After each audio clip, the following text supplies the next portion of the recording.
नमस्कार। बेताल पच्चीसी की 7वीं कहानी के साथ मैं प्रतिभा।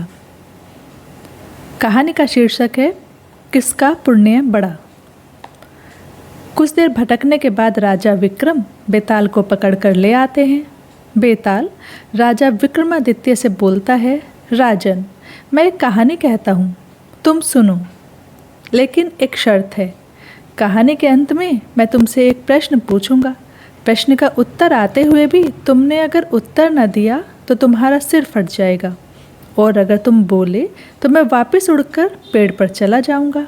राजा चुप रहा और बेताल कहानी कहना शुरू करता है।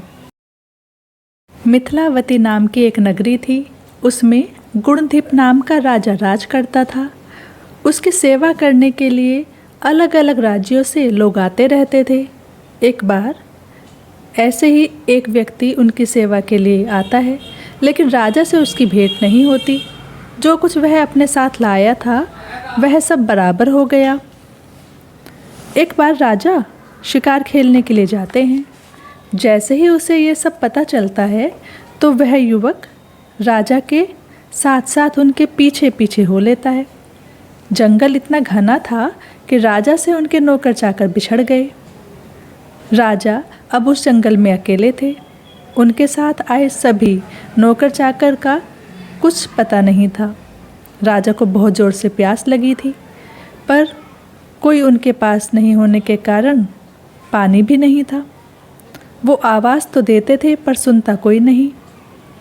आसपास कोई भी नहीं है और राजा परेशान है। वह युवक राजा की आवाज़ सुनता है और राजा को पानी पिलाता है। पानी पीने के बाद राजा उसका धन्यवाद करते हैं और उसका परिचय पूछते हुए कहते हैं, तुम इतने कमज़ोर क्यों लग रहे हो?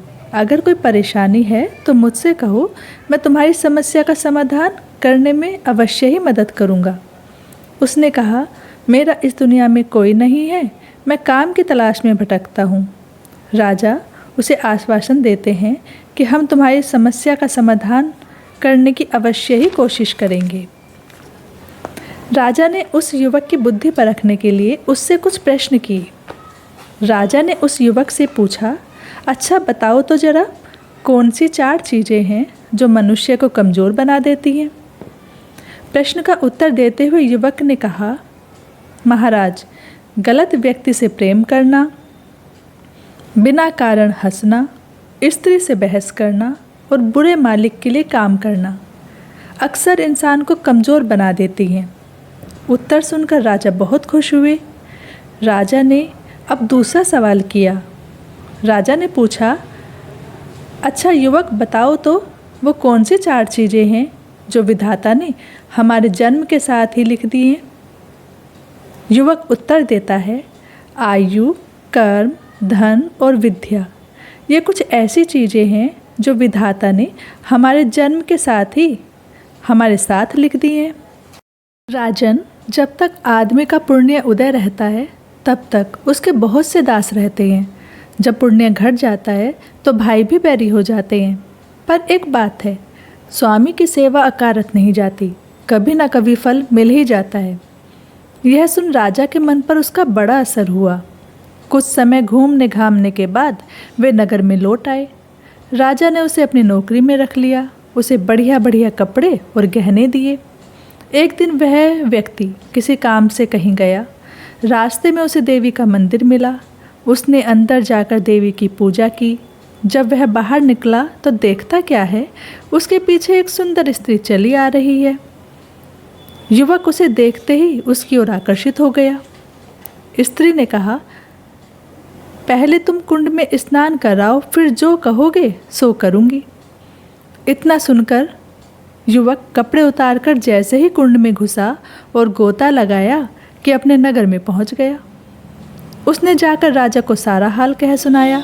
राजा ने कहा, यह अचरज मुझे भी दिखाओ। दोनों घोड़े पर सवार होकर देवी के मंदिर पर आए। अंदर जाकर दर्शन किए और जैसे ही बाहर निकले कि वह स्त्री प्रकट हो गई। राजा को देखते ही बोली, महाराज, मैं आपके रूप पर मुग्ध हूँ, आप जो कहेंगे वही करूँगी। राजा ने कहा, ऐसी बात है तो तू मेरे इस सेवक से विवाह कर ले।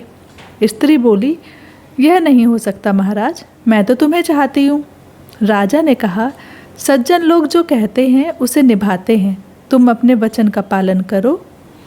इसके बाद राजा ने उसका विवाह अपने सेवक से करा दिया। इतना कहकर बेताल बोला, हे राजन, बताओ तो जरा, राजा और सेवक दोनों में से किसका काम बड़ा हुआ? राजा चुप रहा, कुछ नहीं बोला। बेताल बार बार पूछता है, राजा कोई जवाब नहीं देते। अंत में बेताल बोलता है, राजा, उत्तर जानते हुए भी अगर तुम ना बोले तो तुम्हारा सिर फट जाएगा। राजा ने कहा, नौकर का। बेताल ने पूछा, सो कैसे? राजा बोला, उपकार करना राजा का तो धर्म ही था, इसलिए उसने उपकार करके कोई खास काम नहीं किया। लेकिन जिसका धर्म नहीं था उसने उपकार किया तो उसका काम बढ़कर हुआ। इतना सुनकर बेताल फिर पेड़ पर जा लटका और राजा जब उसे पुनः लेकर चला तो उसने 8वीं कहानी सुनाई।